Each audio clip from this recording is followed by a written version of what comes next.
તો રાજકોટમાં પીજીવીસીએલની mega drive શરૂ થઈ છે। પીજીવીસીએલ દ્વારા સૌરાષ્ટ્ર કચ્છના 28 લાખ વીજ કનેક્શન કાપવામાં આવશે। આજે પીજીવીસીએલ ડિસ્કનેક્શન ડે હેઠળ મેગા ડ્રાઈવ શરૂ કરાયું છે।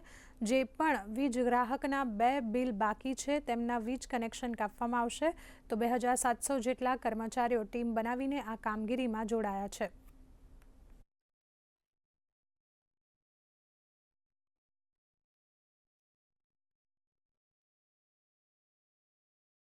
નિગમિત કચેરી રાજકોટની સૂચના મુજબ આજે પીજીવીસીએલની તમામ પેટા ઔદ્યોગિક કચેરીઓમાં મેગા ડિસ્કનેક્શન ડ્રાઈવનું આયોજન કરવામાં આવેલ છે।